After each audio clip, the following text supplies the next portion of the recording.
Amém? Isso. E Jesus lhes respondeu: meu pai trabalha até agora e eu trabalho. Meu pai trabalha até e eu trabalho. Meu pai trabalha até e eu trabalho. E eu trabalho. E eu trabalho. Glória a Deus. Isso, o povo precisa trabalhar. Certo? Bom, inúmeras vezes quando você vai olhar Deus chamando pessoas, dificilmente você vai ver Deus chamando alguém que está à toa. Me parece que na ótica de Deus, quer que algo seja feito, peça a alguém que está ocupado. Porque se alguém está desocupado, alguma coisa tem. Ele pretende chamar Moisés para libertar o povo, e Moisés está trabalhando quando tem a visão da sarça. Ele pretende chamar Gideão, ou um libertador, para libertar o povo dos midianitas, e ele pega um cara que está malhando o trigo no lagar. Ele quer um rei para Israel, e tanto Saul está procurando, né, os animais de seu pai, quanto Davi está trabalhando. Aliás, quando Samuel chega na casa de Jessé para ungir o rei, o único filho de Jessé que está trabalhando é Davi. E Deus disse: ó, ninguém come nada antes do trabalhador chegar. Mas hoje eu quero falar de Eliseu, um indivíduo que foi chamado, é verdade, para substituir nada menos, não vou dizer substituir, mas para dar sequência ao trabalho, né, ao ministério de Elias. E ele também estava trabalhando. E hoje eu quero te mostrar que a vida, inevitavelmente, ela vai requerer de você esforços, posicionamentos, ações que vão gerar para você resultados. Muitas vezes as pessoas ficam buscando resolver alguns problemas, mas não vão na fonte do problema. Então acabam vivendo apenas paliativos e muitas vezes vivenciando ciclos. A vida de algumas pessoas parece um looping. Ou seja, hoje ela está bem e ela vai indo bem, mas de repente ela volta novamente numa crise, num afastamento, ela volta num problema. São casamentos vivendo isso o tempo inteiro, nunca conseguem uma constância.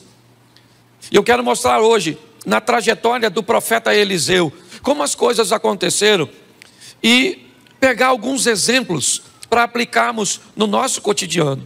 Deixa eu te explicar, quando nós queremos que alguns princípios bíblicos eles se cumpram na nossa vida, o mundo espiritual, apesar da palavra ser poderosa, e nós aprendemos isso e muito, que há poder na nossa palavra, o mundo espiritual, ele não respeita simplesmente o que nós falamos, o mundo espiritual respeita o que nós fazemos.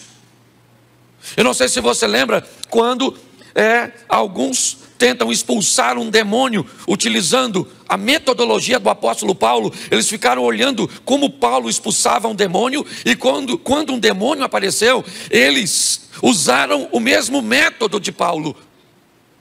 E o demônio disse para eles: Paulo, eu sei quem é, aquele que Paulo diz eu também sei, mas e vocês, quem vocês são?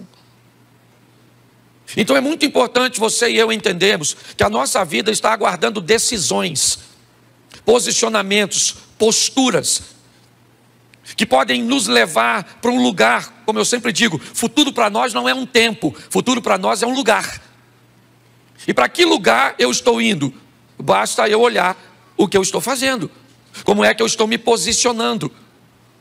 Quando nós vamos olhar para Eliseu, eu vou pegar desde o momento que ele aparece, vai ser rapidinho, 5 tópicos, bem rapidinho, para que você entenda.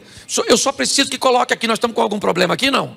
Não? Então vamos lá. Primeiro livro dos Reis, capítulo de número 19, verso de número 19. Primeiro livro dos Reis, capítulo 19, verso 19. Partiu, pois, Elias dali e achou a Eliseu, filho de Zafate, que andava lavrando com 12 juntas de bois adiante dele. Ele estava com a 12ª. Elias passou por ele, lançou a sua capa sobre ele.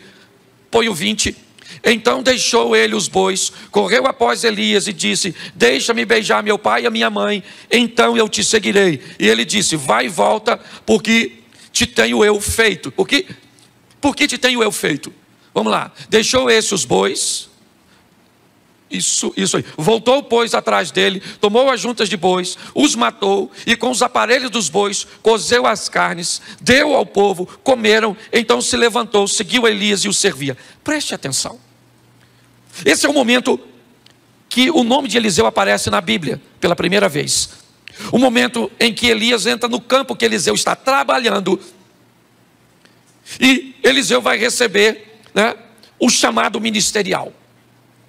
Mas preste atenção, quando ele recebe o chamado, ele tem o que Deus deu para todo mundo: livre-arbítrio. É importante nós entendermos isso. Eu expliquei isso num videozinho meu do Instagram, deixa eu só pincelar um pouquinho nisso. Cuidado para não, na hora do evangelismo ou na hora do confronto, não ensinar pessoas de forma errada. Todas as vezes que você disser que Deus proibiu alguma coisa de ser feita, entenda, se Deus proibiu, Ele é o soberano. Se Deus diz que o homem não pode fazer, o homem não faz, mesmo que tente. Porque Deus é soberano. Uma coisa é o que Deus diz que não pode, outra coisa é o que Deus diz que não deve ser feito. Cuidado para não misturar isso. Deus diz, o homem não vive para sempre. Tenta. O homem é obrigado a envelhecer. Ele pode acessar métodos, ele pode acessar produtos que inibam, que diminuam o envelhecimento, mas ele não pode anulá-lo. Deus disse, o homem não vive sem oxigênio. Tenta. Deus disse, o homem não vive embaixo da água, o homem não voa.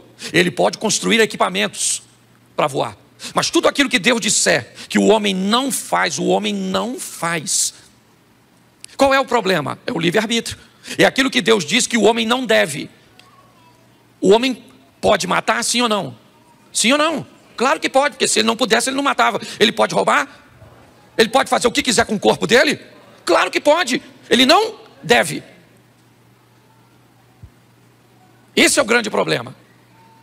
Nós precisamos entender que o que Eliseu vai receber no campo que ele trabalha é o que eu recebi um dia, aliás, o que eu recebo todos os dias, o direito de decisão. Elias passa no campo onde Eliseu está trabalhando e convida Eliseu a deixar tudo aquilo e seguir-te. Nesse momento Eliseu tem o direito, porque presta atenção, decisão é sua. Deus não decide por você, seus pais não decidem por você, seu cônjuge não decide por você, o pastor não decide. A decisão ela é sua. Você precisa entender isso. Tudo começa com decisão. A história de Eliseu é quando Elias entra no campo e diz para ele, Deus está te chamando. E ele poderia dizer, não vou, pode ir embora que eu vou continuar aqui com a minha vidinha. E ele tinha todo o direito de escolher isso, e ele poderia arcar com aquilo que escolheu. Se você não conhece a história, vai ver a história de um camarada que pede para não morrer, quando Deus disse que ele deveria morrer, e você vai ver qual foi as dores que Ezequias viveu, que não precisava ter vivido, no período de 15 anos que ganhou de vida. Talvez quando você lê isso, você vai falar assim, caramba, esses 15 anos de Ezequias, foi para ele uma maldição, ao invés de uma bênção. Porque Deus sabia o que estava fazendo. Quando nós olhamos para esse momento, o que nós vamos ver é que quando Eliseu decide ir, ele vai até Elias e diz, eu vou, mas eu não vou de qualquer jeito.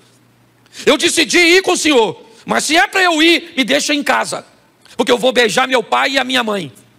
Se é para eu ir, aguarda um pouquinho, porque eu vou matar meus bois. Eu vou pegar aquela estrutura de madeira que une os bois e vou fazer uma fogueira. Eu vou destruir tudo aquilo que me prende à vida antiga antes de eu ir para a nova. Eu não sei se você já ouviu falar de uma batalha, né, de Siracusa, uma batalha contra Cartago, onde assim que as tropas descem para uma batalha, o capitão manda incendiar todos os seus navios. Ele manda atacar fogo nos próprios navios, simplesmente para dizer para ele mesmo e para todos os seus soldados que não há uma segunda opção. Ele chegou ali, ou ele vai vencer, ou ele vai vencer. Não tem outra, é só vitória.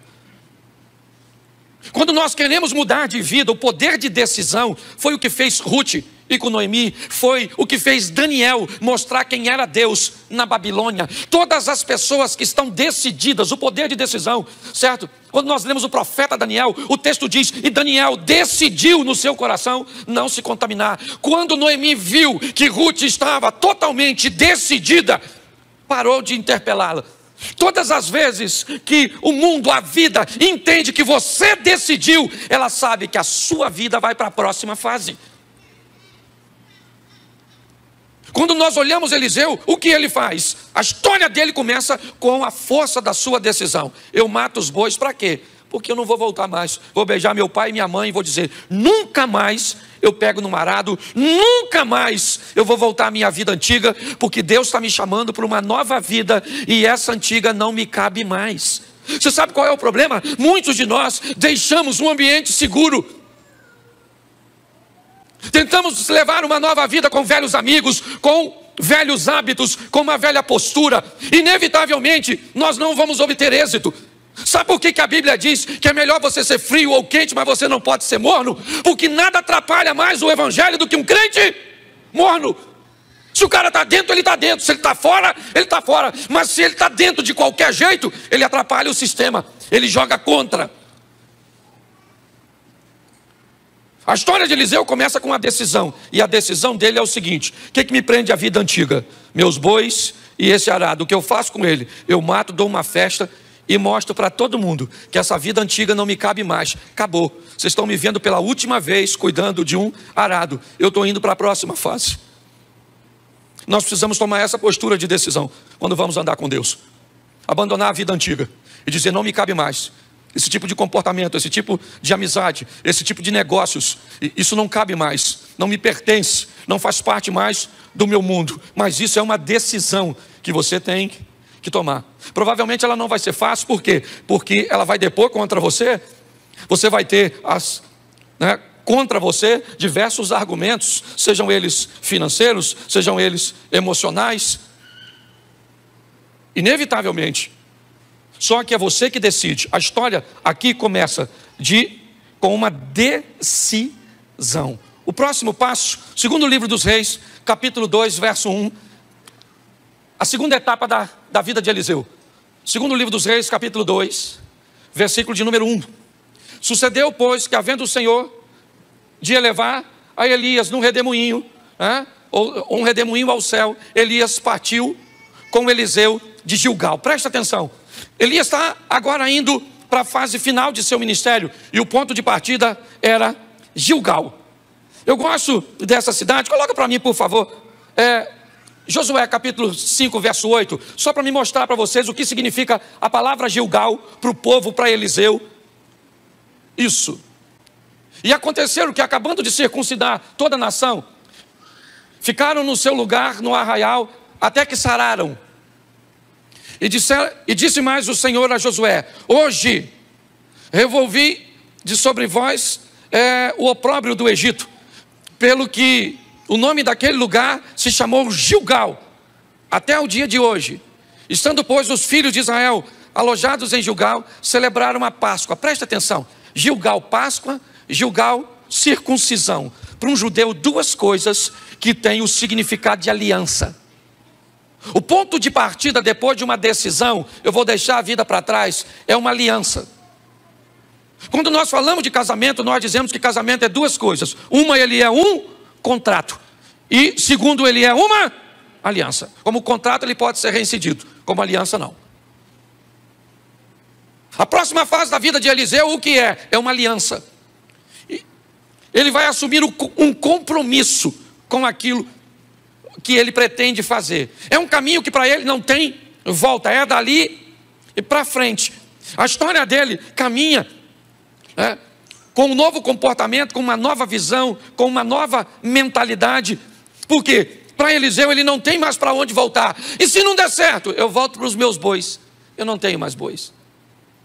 E se não der certo, eu já dei uma festa de despedida e disse para todos os meus amigos que aquela vida não me cabe mais. Quando eu decido me aliançar, inevitavelmente a minha vida ela não tem mais retorno. Não dá mais. Agora é apenas uma direção, é para lá que eu vou. Cristo é o meu Senhor, obedecer é a minha razão, é para lá que eu estou indo. 1000 cairão ao meu lado, 10.000 à minha direita, mas eu não vou ser atingido. Eu vou olhar tudo isso e sei em quem tenho crido. A vara e o cajado do Senhor é o que me consola. Eu sei o que eu estou vivendo, aquele que há de vir virá. Não interessa se as coisas estão acontecendo a meu favor ou contra, acabou. Para mim não interessa se quem desvia é o fulano, é o ciclano, se o outro adulterou, se fulano está roubando, se aconteceu isso, se minha mulher me trai, se meus filhos se perdem, se acontece isso, se eu perco tudo que eu tenho. Não, acabou, é uma aliança. Eu assumi um compromisso com Deus, é uma aliança que não tem como quebrar. Hoje está tudo muito condicional, sabe? Depende, tudo é relativo, depende muito, sabe? Quais são as variáveis? Não, querido. O que Eliseu faz é uma aliança. Gilgal traz a representação de uma aliança. Circuncisão e Páscoa, ok?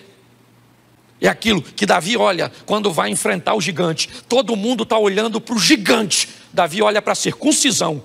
Todo mundo tem medo do gigante. Ele é grande, ele está bem armado, ele é poderoso. Nossa, ele é um perigo. Davi diz: quem é este incircunciso para desafiar o exército do Deus vivo? Eu vou matar ele. Por quê? Porque ele é forte, grande, mas eu tenho aliança com o Todo-Poderoso. Pessoas que têm alianças, elas vivem de forma diferente. Seu ambiente de fé é mais seguro. São pessoas que sofrem, é verdade. São pessoas que muitas vezes perdem, porque sofrimento e perda fazem parte da vida. É assim que funciona. As pessoas aliançadas, você pode notar, aconteça o que acontecer, ela está firme. Não interessa se ela está. Eu me converti em 1992. 1992. E pode dizer para você, até aqui me ajudou o Senhor. Eu nunca me desviei, nunca me envolvi num escândalo, nunca fiz nada, porque eu fiz uma aliança. Eu não tenho para onde voltar. Em 1992 eu deixei todos os meus amigos, eu parei de beber. Eu parei de fazer uma série de coisas. E as pessoas ficavam olhando e diziam assim, é só uma questão de tempo até ele voltar atrás. O que eles não sabiam é que eu tinha matado meus bois e eu não tinha para onde voltar. A sua vida está esperando você tomar uma decisão. Que decisão é essa? De fazer uma aliança. É isso que Eliseu faz. Gilgal é o ponto de partida. Eu me aliancei. Enquanto você não estiver disposto a fazer uma aliança com outra pessoa, não se case. É assim que funciona. Quando você vai assumir um compromisso, você tem que colocar isso, né, como prioridade. Nós olhamos para a vida deste homem, você vai ver para onde ele está indo. Bom, então eu já falei com você que a coisa começa na decisão e agora passa pela aliança. Vamos ver o terceiro ponto. Versículo 2, segundo livro dos Reis, 2:2. Põe para mim, por favor.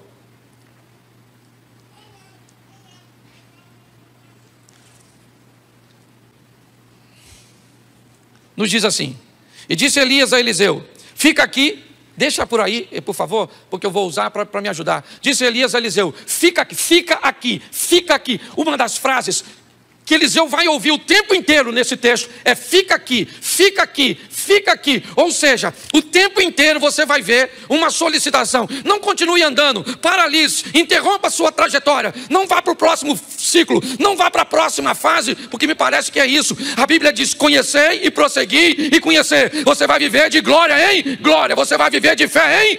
O que é isso? Isso são mudanças de ciclos.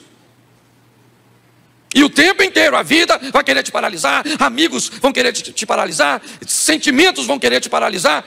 Elias disse a Eliseu, fica aqui, porque o Senhor me enviou a Betel. Porém Eliseu disse, vive o Senhor e vive a tua alma, que eu não te deixarei. E foram para Betel. Betel na verdade tem a tradução de casa do pão, casa de Deus. Eu queria que você entendesse que Betel é local de resistência, porque viver com gente, viver na igreja é desafiador. Dos 10 mandamentos, 7 são direcionados para relacionamentos. Ame o próximo como a ti mesmo. Ame o próximo como? Ame o próximo como? Nunca mais do que você. Me parece que é meio que ame o próximo e ame você. Ame o próximo e ame você. Nunca ame você mais que o próximo, nem o próximo mais que você. Ah, pastor, eu não consigo amar o próximo porque eu não me amo. Então vai para o Novo Testamento e aprenda o que Jesus disse. Ame o próximo como Cristo amou a igreja. Se você não tem base de amor, pega o de Cristo. Mas você é obrigado a amar. É assim que funciona. Quando nós vamos olhar aqui, nós vemos resistência, porque para viver na igreja, igreja, preste atenção, tem gente boa, tem gente ruim, tem gente que não fala nada, e tem gente que fala tudo, tem gente que paga os outros, tem gente que não paga, tem gente que fica de olho nos outros, na mulher dos outros, tem ou não tem? Tem mentiroso, tem fofoqueiro, tem tudo. Pastor, por que o senhor não exclui tudo? Porque senão fica vazio. Se nós expulsar todo mundo, como é que vai fazer? Deixa eu te falar uma coisa. Segundo Jesus e a Bíblia, o lugar de gente ruim é na igreja. Fulano, pastor, o senhor sabe que aquele irmão que vem todo culto fuma? Sei. E ele diz que é membro? Diz. Ele é membro? Acho que não, mas não fala para ele não. Porque de repente ele pode ir embora. Mas não é melhor ele ir? Ele não defama, não. A igreja é um rio de água viva. A igreja é do Senhor. Ninguém defama a igreja. Não, ela pode até ficar só se não houver postura e posicionamento. É assim que funciona. Ah, a pessoa tem que parar de mentir para aceitar Jesus. Não, ela tem que aceitar Jesus mentindo. E aí o Espírito Santo vai falar: ô, Pinóquio, de uma figa, muda de postura.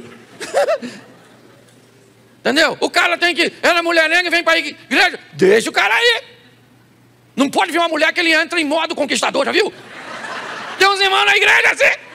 E olha, uma mulher faz assim, ó. Ele tá assim, ó. Mostra o relógio, sacode a chave do carro, estufa o peito, parece um sabiá. O que é isso? Modo conquistador. Se essa pessoa, gente, deixa a turma aqui. Se não mudar aqui, vai mudar. Onde? A psicóloga está morrendo de rir, porque já identificou 200. Igreja, presta atenção. Primeiro, decisão, depois aliança. Terceiro, resistência, meu filho. A chapa é quente, o bagulho é doido. Você lida com gente que diz que você é uma bênção e ali fora está descendo o sarrafo em você. Irmão, a paz do Senhor. E você, a paz do Senhor, querido. Você não sabe se você é cínico, se você é amoroso. Você não sabe quem você é. Porque tem que ser resistente, tem que ser. Senão, vá para o inferno. A chapa é quente, meu filho. Eu gosto de Eliseu porque tem que passar por Betel. Casa do pão, casa de Deus. Lugar de desafio. Gente que era para trabalhar no mesmo propósito. Tem inveja de quem está fazendo? Onde já se viu isso? Você está fazendo. Pastor, viu a pessoa que estava ali limpando o banheiro? Não é função dela. E não estava limpando? Ah, mas eu acho que tinha que ter uma autorização. Para passar um pano na urina? Precisa não. Deixa sem autorização mesmo. Você está rindo, mas é difícil, desafiador. Se você não se preparar, você não fica em igreja nenhuma, porque todo lugar tem. E qual é o lugar que mais tem? Aqueles que pensam que não tem. Lá que está o maior foco. Porque quando as pessoas sabem que tem, elas procuram mudar de vida. Então tem que ter resistência, meu filho. Tem que ter, porque a gente não sabe que hora Jesus volta. Quanto tempo ele falou que vai voltar? Ainda não voltou. Ó, eu era garota e já estava voltando. Jesus está voltando. Aceita ele, já aceitei, tem 30 anos. Ele não voltou até agora. Resistência, meu filho. É assim que funciona, tá certo? Quando nós olhamos, nós vemos isso. É o exemplo de Jó. Pensa num bicho resistente. Pô, o cara perdeu tudo, gente, não fez nada. Sabe o que ficou? A mulher dele. A única coisa que não morreu. Na minha opinião, devia ser a primeira. Não. Uma mulher extraordinária, resistente. Os filhos morreram, sim ou não? Sim. Ela divorciou? O Jó ficou todo machucadinho assim. Ela largou ele? Perdeu o dinheiro, tudo. Esse dia o irmão teve aí uma aposentadoria bloqueada, a mulher dele foi embora.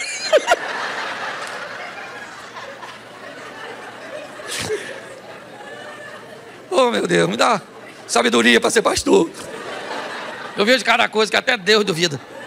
Estou falando sério, resistente, certo? Jó perdeu tudo, estava lá, não pecou, porque tem que ter resistência, meu filho. Vai andar com Deus, o negócio é desafiador. Você anda lá no seu trabalho, só você, muitas vezes, vive uma vida ali íntegra. Você não fala nada de ninguém, cada um faz o que quer. Mas quando você vive uma vida de postura correta, a sua postura correta denuncia a postura incorreta. E o povo começa a te perseguir. Tem que ser resistente. Posso ouvir um amém? Amém. Isso. Vamos para a próxima fase aí. Capítulo 2 ainda no verso 4 agora. Verso 4. Disse Elias: fica aqui. Aqui onde? Em Betel. Fica aqui em Gilgal, fica aqui em Betel, ok? Fica aqui porque o Senhor me enviou a Jericó. Porém ele disse: tão certo como vive o Senhor e vive a tua alma, que eu não te deixarei. Note que novamente uma força está sendo empregada para paralisar Eliseu. Ele diz: eu não vou parar, tão certo como vive o Senhor e vive a tua alma, que eu vou com você. Eu não vou ficar em Betel, porque Betel não me para. Relacionamentos interpessoais não me param. Eu sou resistente para sobreviver a eles. Mas agora vamos para onde? Jericó. Tradução: em alguns lugares, cidade das palmeiras. Em outros lugares, cidade do mau cheiro.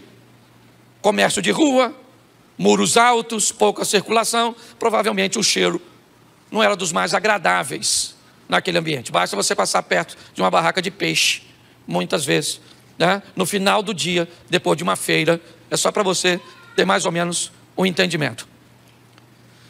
Mas se Jericó era conhecida como cidade das palmeiras porque tinha por fora, ela é conhecida por cidade mal cheirosa pelo que tinha por dentro. Me parece que agora, depois da resistência, eu vou ter que sobreviver à hipocrisia, ao comportamento de não querer vender uma aparência para os outros que não reflete uma realidade do que eu vivo. Esse é o grande problema. Muitas pessoas muitas vezes não mudam porque não pode tratar o mau comportamento, porque as pessoas não podem saber que ela tem aquele comportamento incorreto. Então ela não pode tratar, porque às vezes tem um cargo na igreja, e se alguém souber que ela tem aquele comportamento incorreto, ela pode perder o cargo. Então para ela o cargo é mais importante que a salvação. Ela então acaba vivendo uma vida de hipocrisia. O hipócrita, normalmente ele tem uma questão muito peculiar. Ele precisa acusar os outros, porque todas as vezes que ele acusa os outros, inevitavelmente ele está defendendo, né, uma imagem de que ele cumpre aquilo que ele acusa. Certo? Ele tem que chamar a atenção para um outro lugar que não seja a vida dele. Então ele olha para alguém que usa uma roupa indevida, para alguém que posta alguma coisa na internet indevida, para alguém que faz um comportamento indevido. Por quê? Porque chamando atenção para os outros, ele consegue guardar a aparência dele.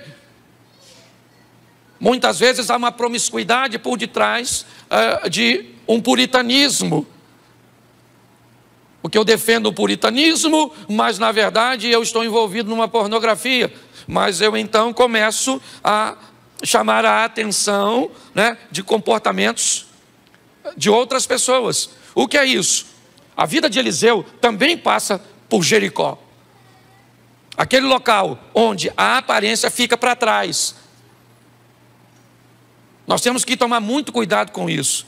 Trate suas debilidades. Quem trata suas fraquezas não vai ser exposto a fracassos. Quem tem coragem de dizer ou falar de suas debilidades não vai vivenciar escândalos. Cuidado com isso. A Bíblia diz que tudo que está em oculto, uma hora vai vir à tona. Entenda bem, o diabo manda fazer, mas não guarda segredo. É assim que funciona, certo? Você quer ver uma questão de aparência? Para me fechar essa parte, Jesus vem andando, de longe vê uma figueira cheia de folhas. O que a figueira parece? Que tem fruto. Então, como ela tem a aparência que tem fruto, Jesus vai até ela para buscar fruto. Mas pastor, o texto diz que não era tempo de fruto. Se não era tempo de fruto, aquela figueira não podia estar cheia de folhas daquele jeito. Quando ela está, né, no comportamento produtivo da figueira, quando ela estava daquele jeito, ela não era a única figueira em Israel. As outras figueiras estavam todas sem folhas. Aquela figueira estava cheia de folha. Então ela passava uma mensagem, ela transmitia uma aparência que ela tinha fruto. Jesus vai até elas e quando ele chega lá, o texto diz que Jesus procura fruto e não tem, porque não era tempo de fruto. Se não era tempo de fruto, por que ela está aparentando que tem? Jesus disse, então a partir de hoje, ninguém vai comer mais fruto de ti, porque quem quer viver de aparência vai perecer. Encare sua realidade, suas debilidades, suas fraquezas, se fortaleça. É isso que a Bíblia... Mas pastor, como é que funciona isso? Então quer dizer que eu tenho que ter uma decisão forte, eu tenho que assumir uma aliança, eu tenho que obter resistência, eu tenho que fugir da hipocrisia e de uma vida de aparência. Por isso, preste atenção. Verso 6 e eu termino aqui. E disse Elias: fica aqui, porque o Senhor me enviou ao Jordão. Mas ele disse: vive o Senhor e vive a tua alma, que eu não te deixarei. E assim ambos foram juntos. Verso seguinte: e foram 50 homens dos filhos dos profetas, e de longe pararam de fronte, e eles ambos pararam junto ao Jordão. Preste atenção, temos 52 homens, 52, Eliseu, Elias e 50 dos filhos dos profetas. 2 homens atravessam o Jordão, Elias e Eliseu. Se você quer saber qual é o resultado final dessa equação, é que quem toma decisão e leva adiante, estabelece uma aliança com Deus e vai viver num nível alto de resistência, não conservando uma aparência equivocada ou uma hipocrisia. 52, 2 atravessam, e um dos que atravessam sobe para encontrar com Deus, e o outro volta sozinho. Repita comigo: sozinho. Entenda uma coisa: a caminhada com Deus, de quem decide, faz aliança, tem resistência, certo? De quem foge da aparência, é uma vida solitária. Se nós tivéssemos mais pessoas, talvez fosse mais fácil, mas não temos. É bem solitário. Você vai para lá, para onde você trabalha, quantas pessoas querendo o que você quer tem lá? Pouquíssimas. Você vai para onde? Para a sua faculdade, para a sua universidade, para a sua pós-graduação, quantas pessoas tem lá? Preste atenção que é uma vida muito solitária. 52, 50 ficam e 2 passam. Eliseu vai para o outro lado, mas do outro lado, e aí que é legal, ele recebe coisas, vê coisas, vive coisas que a turma do lado de cá não vive. Eliseu vai lá rapidinho, Elias é levado ao céu, joga a capa, Eliseu rasga a sua capa, joga fora, pega a capa de Elias, volta, pega, toca o Jordão, atravessa, os 50 caras estão do lado de lá. Ele foi sozinho, é verdade. Porque quem resolve viver esse estilo de vida, não tem muitos companheiros. Mas, meu irmão, deixa eu falar uma coisa para você, minha irmã. O que você vai viver e o que os outros vão ver que Deus vai fazer na sua vida através de você, é algo extraordinário. Sua vida está esperando você decidir, se aliançar, se fortalecer, fugir da aparência e entender que não dá para ter muita gente. Eu falei aqui e encerro. Eu, dia 7 de setembro, comprei uma passagem, peguei uma bandeira daquela que a gente coloca aqui, comprei uma camisa do Brasil, fui até a Avenida Paulista, abri e tirei uma foto. Marcelo estava comigo e o William também. Eu não tirei foto com ninguém, não subi em carro, não fiz nada. No dia 8, 63 mil pessoas deixaram de me seguir na rede social. Mas preste atenção. Eu vivo para quê? Qual é o meu propósito? Eu entendo que há solidão nesse estilo de vida. Não tem muita gente. Mas deixa eu falar com você. Se Deus for com você, as pessoas vão ter que ver. Porque quando Eliseu volta, ele volta com Deus. E todo mundo, Eliseu mandou um recado para o Naamã. Manda esse cara vir na minha casa, porque todo Israel vai saber que aqui ainda tem Deus, porque eu sou profeta. Eu ando sozinho, mas não vivo de aparência. Sou resistente, é assim que funciona. Tenho aliança e decidi viver com Deus. Fique de pé. Se você deseja caminhar conosco, atrás daquela câmera ali, ó, tem uma sala, tem um casal para orar por você. Ok? Se você hoje quer voltar para Jesus, quer recebê-lo, quer nos conhecer, já está aí, né, caminhando conosco um tempo, dá um pulinho lá, vai ter gente. Quando você sair agora, por favor, né, você saia pelos fundos aqui, porque tem um povo para entrar para o segundo culto. Tá certo? Então, você vai sair ali por trás e o povo vai entrar por aqui. Mas se você quiser receber Jesus, dá um pulinho lá na sala que vai ter gente lá para te receber. Feche os seus olhos. Pai, em nome de Jesus, eu quero te agradecer pelo livre-arbítrio que o Senhor nos dá, por esse poder de decisão, se queremos ou não. E nós podemos decidir, só temos que arcar com o resultado de nossas escolhas. Leva-nos aos nossos lares agora, ó Pai, para uma semana de vitória, para uma semana de bênção, ó Deus, para uma semana onde o Teu nome será glorificado através da nossa vida. Não vamos viver de aparência, vamos estar sustentados por Tuas mãos poderosas, e este mundo vai ver quem é o nosso Deus. Que o grande amor de Deus, nosso Pai, a graça de nosso Senhor e Salvador Jesus Cristo e as doces consolações do Santo Espírito de Deus, seja para com todo o povo do Senhor, e todos digam...